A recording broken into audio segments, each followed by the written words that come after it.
So CORE, Congress for Racial Equality, decided to sit in at the Board of Education.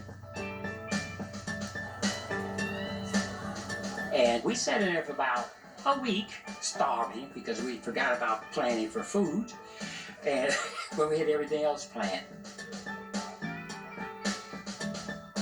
So we got a lot of PR. Another explosive protest was led by a woman named Rosie Simpson, who had some union background. I was living in Inglewood. One day, my children came home and said, you know, we're going to start in a new school on Monday. And I said, where? Their plans were to build an all-mobile unit school between a railroad track and an alley. We were going to do whatever was necessary to stop them, the members of CORE. Went up to the top of the pole and wouldn't come down. We would lay down in front of the bulldozers. We bought chains to lock ourselves to the police cars.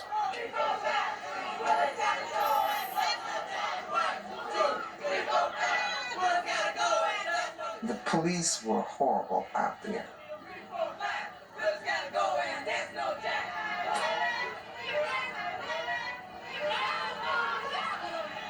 And we met with the mayor and the Board of Education. Mrs. Simpson, you say that you're going to stop? Even after communicating with the board, we're not going to get any place. So this is why I hesitate to say that I am ready to call off demonstrations.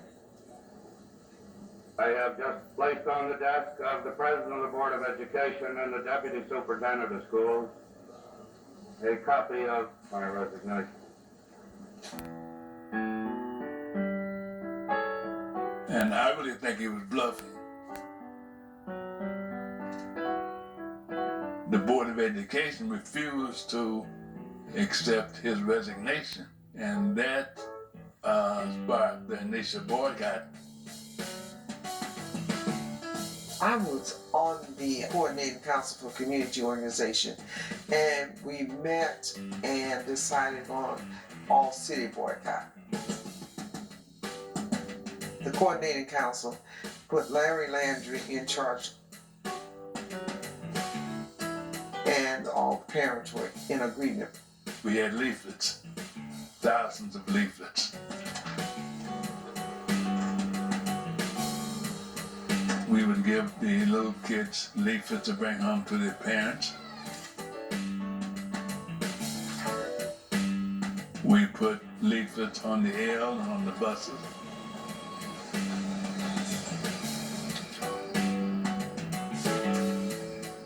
We had jitneys, black cab drivers, and they would hand out flyers.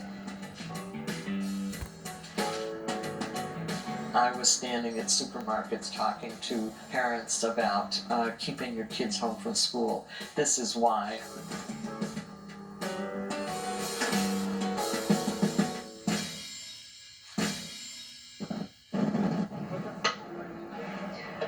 Why are you out of school today? Because today's Freedom Day. Why, Ma? Because I want to march for my freedom rights. If I don't go to school, I'm a march. Yeah, me too. Some teachers have been saying that if you stay out of school today, then they'll, give you D's. They'll fail you for the day. Well, I'm not afraid of myself, but they don't threaten me. Oh, we're praying. It's hardly no students there at all. I wish the whole school was empty.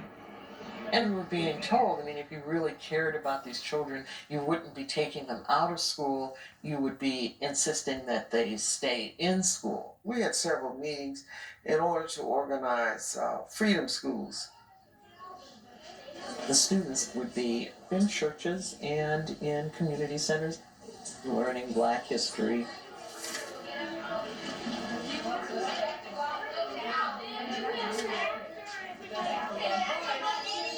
Now, Little Blue and Little Yellow were friends, and one day they went out to play with each other.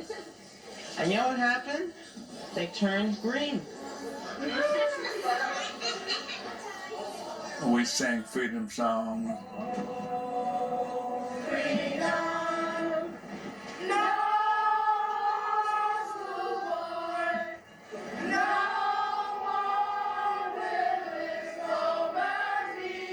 talk to the young people about the purpose of the boycott. And before I be saved, I'll be buried in my grave and go home to my Lord and be free. The boycott was to be a learning experience. This is your future that you're fighting for. 2, 4, 6, 8, we don't want to segregate. 2, 4, 6, 8, we don't want to segregate. 2, 4, 6, 8, we don't want to segregate. I feel that segregation by school is all wrong. Why is it all wrong? Because why should your child go to a different school than my child? I feel that my child, your child, should go to the same school. I think it shouldn't be no mobile school, you know. No more what? No mobile school, it's too small. That day, it was all over the school. And we're gonna go downtown and protest. And the next thing I know, we were in the march.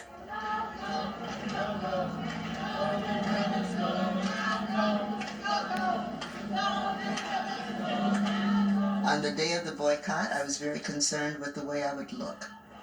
I certainly would want either my gold chain or my pearls.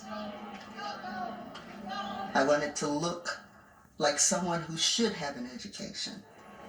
People marched from the north side, at the west side, the south side, and meet at downtown.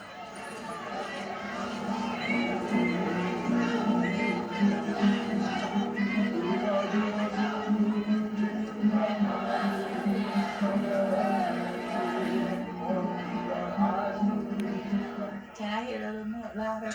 Can you come?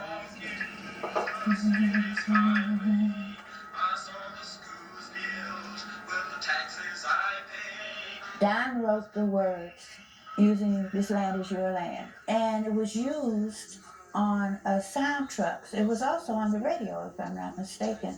We managed to get that played on the midnight special on WFMT. I was in my folk singing days.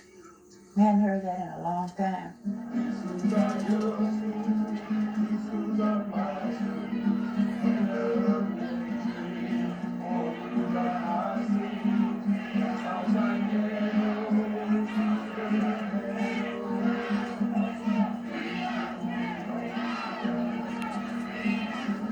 And folks put together a long, long banner. That was dropped from the Board of Education. And if you would have walked into our central operation, you would have thought you were looking at an aldermanic or a congressional campaign.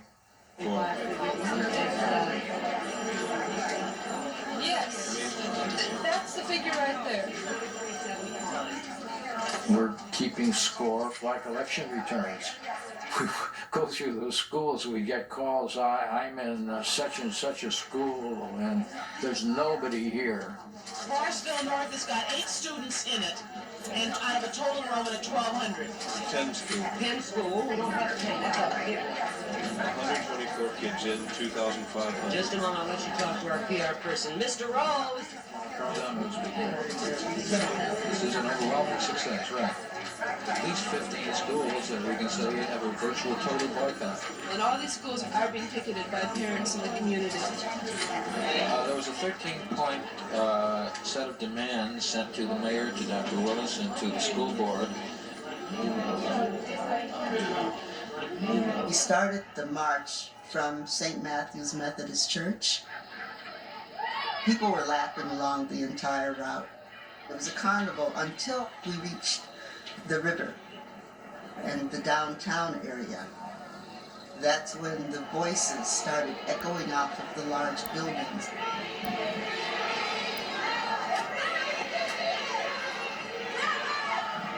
And that's when the mood changed, because this was now serious.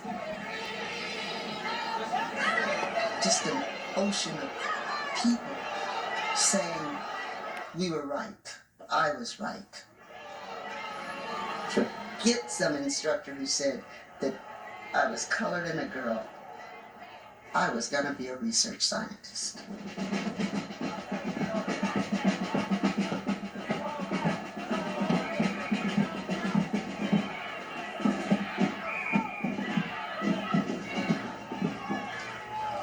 planned that march, we knew that most of them would be young people. And so the effort was to be disciplined, don't cause any problems, because you could get a whole bunch of people hurt. You had a lot of members of CORE and SNCC who was organizing, and they were committed to nonviolence. Downtown, they were so fearful that they'd be rioting, but the children of Chicago had shown the very best of themselves in the way they comported themselves that day.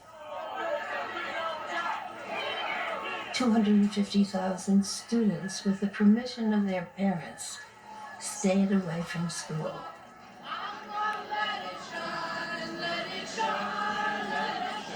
It was like a proud thing to do. It was, we were protesting, about some system that was not correct. We got a lot of power here.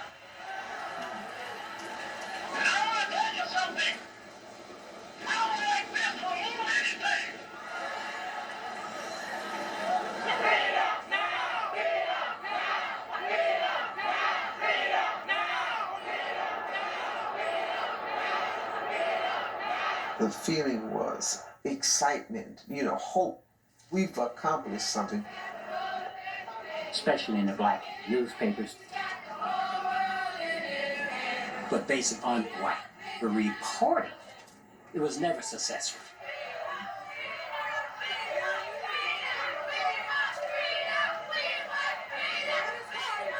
But it was a success. And at that time, we knew why. Because head count.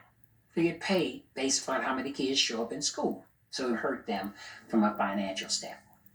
Those dollars that disappeared that day, that clicked. For the very first time, the city administration gave a racial head count of the Chicago public school system, showing that African Americans constituted half or slightly more of the entire public school population. Before the boycott, parents were not allowed in the schools. They would lock the doors on us. But it sort of opened it up for us that we could go up to the school. We were encouraging parents to get involved in the PTAs. I think the public support increased for the movement in Chicago. But as a result of the boycott, we did not gain any leverage with Benjamin C. Willis nor the Board of Education. Board of Education did not change their mind about the mobile classrooms. And there was a second boycott in 1964.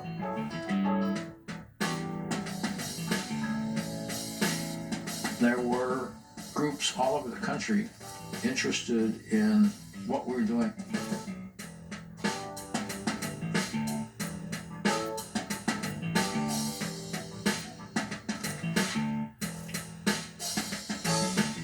And in Chicago, smaller protests continued during that period. It took years, but ultimately Willis did leave.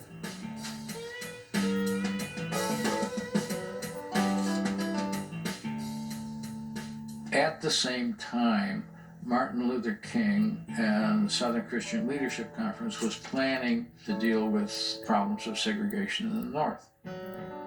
The atmosphere was created last summer for the building of a vibrant movement to end discrimination and slumism in the city of Chicago. I'm still convinced there's nothing more powerful to dramatize and expose the social evil than the tramp of marching feet. We saw more than 100 days of marching last summer. That does not mean that any fundamental problems of this school system have been solved. The revolution of human rights in Chicago is far from over. In fact, it has just begun.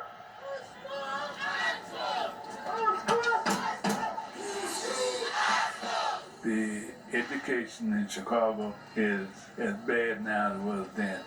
I think the black and the Hispanic community should be up in arms. The way they implement these racist policies looks a lot nicer and politer than it used to. There's no dogs out with the cops this time, but it absolutely has the same impact. This is the largest single group of school closures anywhere in the country. We will believe that freedom cannot rest until it comes. We will believe that freedom cannot rest. We will believe that freedom cannot rest. We will believe that freedom cannot rest until it comes. It is difficult to talk about integration in CPS when you have only 9% of the district today being white students.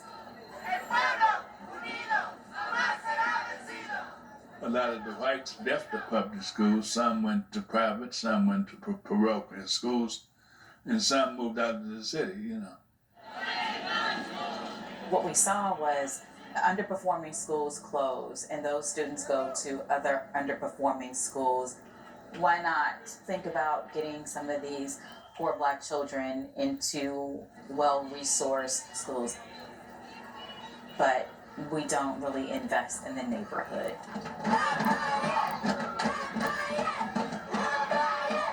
I go to Lane Tech College Prep, which is on the north side of Chicago, in the Lakeview area. But I live on the south side, which is in Inglewood. In order to get a better education, I have to sit on the bus for an hour and a half. I don't think the powers that be want public education to exist. Charter school. It's nothing but another word for private school. Charter schools ought to break the unions, and that's the way I see it. Our mayor didn't listen, so we're out in these streets, and we're going to continue to be out in these streets until he does right by these kids. These are our kids, these are our schools, you work for us. Today, we are boycotting to show that standardized testing should not decide the future of our schools and students. I met a woman who went to my school back in the 60s, and she said they were boycotting the same thing. We're going to make history today again, like the 1963 boycott. We're going to show Ron what it's all about, what the students can do. We're not just students, but we are organizers, we are powerful leaders, and we are the future. So just wait for him to come out, if he's not scared still, to come talk to us. Let's face it, your policies are racist. Let's face it, your policies are racist. Would I march right now? In a heartbeat. I think the boycott produced a good product. Not the school system. The education of going after education produced me. I wanted to be a businessman. So I started a photography company. It allowed me to become the architect that I am, to try to solve some of the problems we have in America. I remember learning when I went to social work school that children rise or fall to the level of your expectations. Our way out has been education, which is why early on we were not allowed to be educated at all. You know, you could be punished for teaching a Black person, a slave, how to read and write. After the boycott, I've continued to organize parents, but I realized that housing, education, and jobs is interconnected. You needed to be looking at the whole picture. I became an educator, and we started our own school. We would have an African-centered curriculum. We don't understand it, what education is really for. It's not just to get a job. It has to do with helping human beings create or recreate themselves. There have been times where I felt alone. As one of the few Black females getting a degree, but I've never forgotten that people marched for me to get where I am. That mass of people are still there. They're cheering on some hill for me. And you don't forget, the people marched for me.